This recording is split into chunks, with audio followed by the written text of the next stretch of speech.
With the Razr Ultra 2025, Motorola set out to not only create the best flip phone ever, but arguably one of the best phones of 2025. The Snapdragon 8 Elite and 16GB of RAM provide stellar performance, and improvements to the camera, battery, and charging really take it to the another level.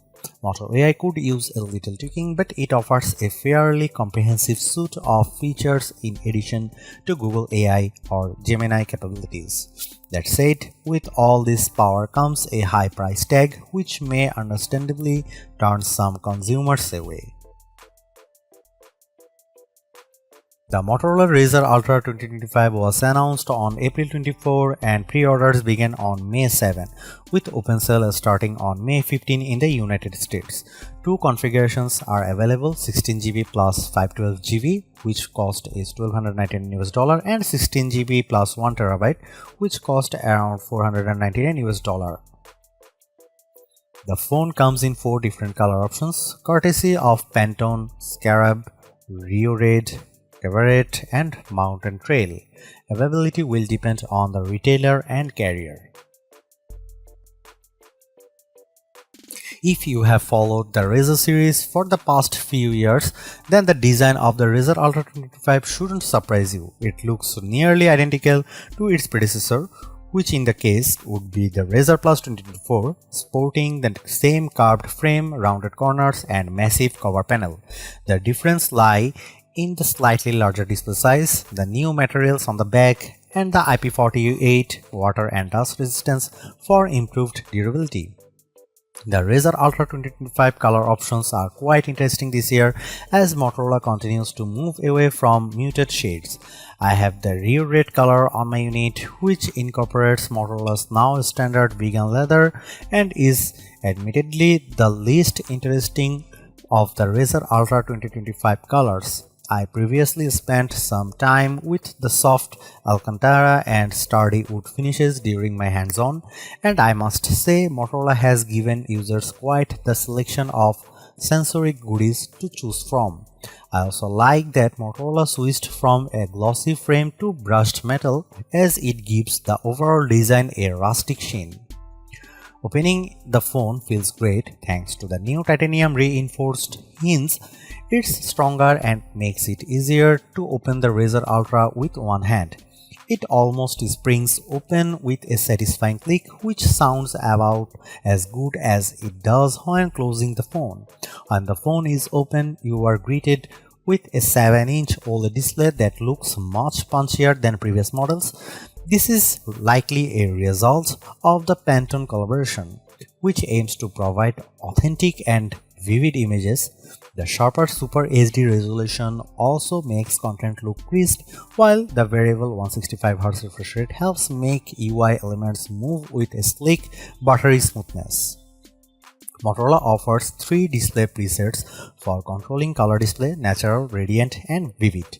I would suggest radiant, as it splits the difference and gives you a bit more vibrancy without overdoing it. There are also a few settings for eye protection, including flicker prevention for users with PWM sensitivity, which is nice to see as Motorola continues improving the overall quality of its displays. The Razr Ultra 2025 is powered by the Snapdragon 8 Elite, making it the first flip phone to feature this chipset. Coupled with 16GB of RAM, it theoretically surpasses other flagships, at least on paper. It may seem like overkill, and it probably is, but the result is the kind of performance you'd expect from a top-tier flagship phone, as I experienced no lag or hiccups in my use. Unfortunately, the Geekbench 6 scores don't really reflect this. It scores lower than the last year's Z Flip 6 and Razr Plus 24 in single-core tests, although it performs significantly better in multi-core tests. My guess is that Motorola may have adjusted the clock speed of the prime cores to help with thermal management, as flip phones tend to get quite warm in the top half when overworked. I don't put much stock in benchmark tests, and my real-world use of the phone has proven to be quite exceptional. That said, if you do care, then it's certainly something to consider. The rather large 4700 mAh battery should help offset the more powerful chipset and high-resolution display. So far, I have no complaints about battery life and the phone can easily get me through the day, although I haven't managed to get much more than that will usually have to top up while I sleep. Fortunately, power users will appreciate the 68-watt charging, which fully charges the phone in approximately 40 minutes.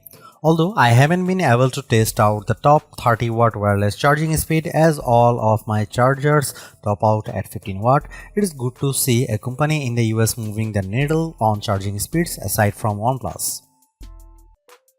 Lo and behold, the Razr Ultra 2025 takes great photos from the primary sensor. Even at 2x zoom, the colors feel much punchier than I'm used to seeing from Motorola, which is likely a product of the Pantone collaboration.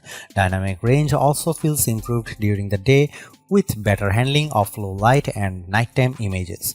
The result is images that feel more Samsung in terms of color and saturation, while the added depth and definition remind me a bit of a Pixel. I wouldn't say image quality is anywhere near the impressive quality of the cameras on Oppo, OnePlus or Vivo phones, but so far I feel pretty confident that the Razr Ultra 2025 can compete fairly comfortably among the best Android cameras. Here you can see some camera samples of Motorola Razr 2025 Ultra.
The Motorola Razr Ultra 2025 actually delivers. It's easily the most stylish phone out there, no matter your color or material wise.